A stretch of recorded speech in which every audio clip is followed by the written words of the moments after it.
नमस्कार, ABP news पर हाजिर हूं मैं रोमाना इसार खान। क्या 18वीं लोकसभा में पहली जोर आजमाइश का रास्ता तैयार हो गया है? क्या कल संसद में एनडीए और इंडिया गठबंधन की शक्ति का परीक्षण होने वाला है? ये सवाल आज इसलिए क्योंकि लोकसभा स्पीकर के चुनाव को लेकर दोनों गठबंधन एनडीए और इंडिया आमने सामने हैं।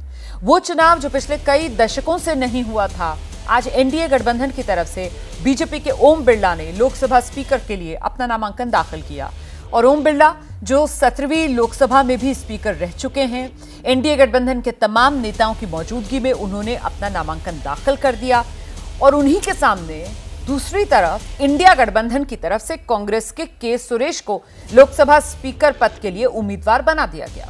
ये वही के सुरेश जो 8 बार के सांसद हैं, जिन्हें प्रोटेम स्पीकर नहीं बना जाने को लेकर इंडिया गठबंधन ने विरोध भी जताया था। दरअसल स्पीकर को लेकर सहमति बनाने की कोशिश की गई।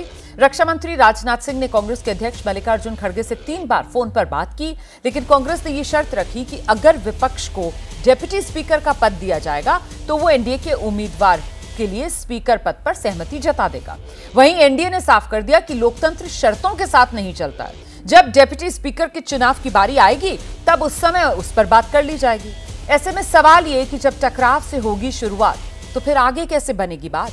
क्या पक्ष और विपक्ष के बीच सहमति सिर्फ भाषणों में ही है? जब स्पीकर के चुनाव पर सहमति नहीं बन पा रही तो दूसरे मुद्दों पर बात कैसे बनेगी, सहमति कैसे होगी? इन तमाम सवालों को लेकर हम चर्चा करेंगे आज, लेकिन पहले आप देख लीजिए सियासी वार पलटवार।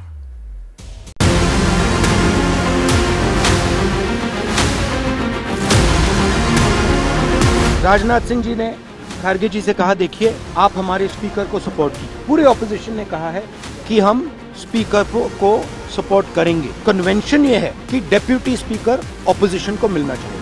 अभी तक राजनाथ सिंह जी ने खड़गे जी का कॉल रिटर्न नहीं किया। नियत साफ नहीं है। नरेंद्र मोदी जी कोई कंस्ट्रक्टिव कोऑपरेशन नहीं चाहते हैं।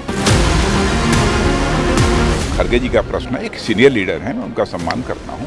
कल से लेकर आज तक उनसे 3 बार हमारी बात हुई।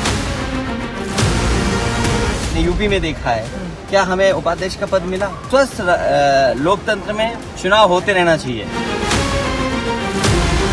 अच्छी परंपरा ये रहती कि लोकसभा निर्विरोध एक सर्वसम्मति से अध्यक्ष चुनता और स्पीकर वैसे भी किसी सत्तारूढ़ पार्टी या विपक्ष का नहीं होता है, वो पूरे सदन का होता है।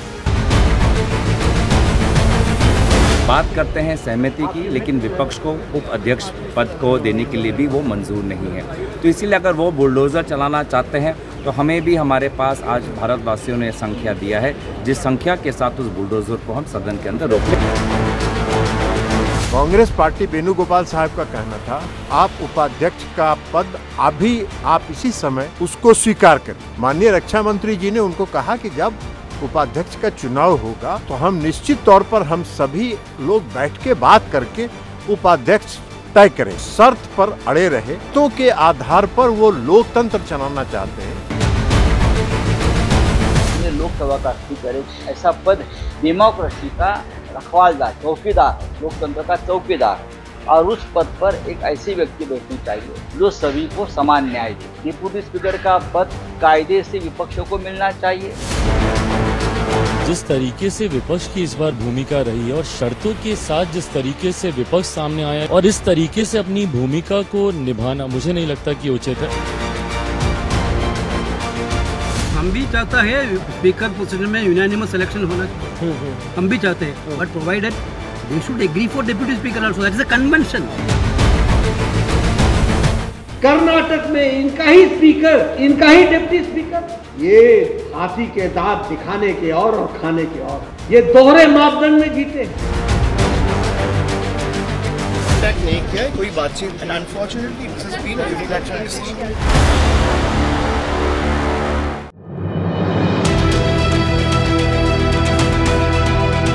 जैसे ही घड़ी का काटा दोपहर 2:30 पे आए, बबीता जी का दिल सास बहू साजिश के लिए मचल जाए। और ये है इनकी बहू, पूरे दिन ऑफिस की टेंशन हो जाए गॉन जब ये करें अपना फेवरेट शो फ्री टाइम पे ऑन। इनकी तरह आप भी देखें अपना फेवरेट शो अपने टाइम पर और डाउनलोड कीजिए एबीपी लाइव ऐप अपने स्मार्ट टीवी पर।